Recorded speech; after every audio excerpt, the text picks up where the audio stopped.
గిద్దలూరు పురపాలక సంఘ పరిధిలోని ఆస్తి పన్ను చెల్లింపుదారులందరికీ కూడా మార్చి నెల 31వ తేదీలోపు చెల్లించవలసిన బకాయిలన్నిటి మీద వడ్డీ 50% రాయితీ కల్పిస్తూ రాష్ట్ర ప్రభుత్వం వారు జీవోఎంఎస్ నంబర్ 58 ద్వారా ఉత్తర్వులు జారీ చేసి ఉన్నారు.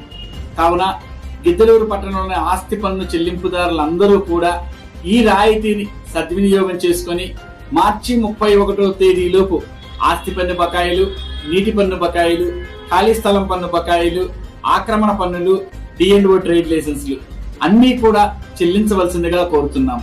సెలవు రోజుల్లో కూడా కార్యాలయ కౌంటర్ ఓపెన్ చేసే ఉంటుంది. అలాగే సచివాలయ సిబ్బందికి కూడా మార్చి నెల 31వ తేదీలోపు ఎటువంటి లీవులు మంజూరు చేయబడలేదు. కావున ఆస్తి పన్ను బకాయిలు చెల్లించవలసిన వారందరూ కూడా మార్చి 31వ తేదీలోపు మీ బకాయిలన్నింటినీ పురపాలక సంఘ కార్యాలయంలో గాని సచివాలయంలో గాని చెల్లించి పురపాలక సంఘ అభివృద్ధికి తోడ్పడవలసిందిగా కోరుతున్నాం. Thank you.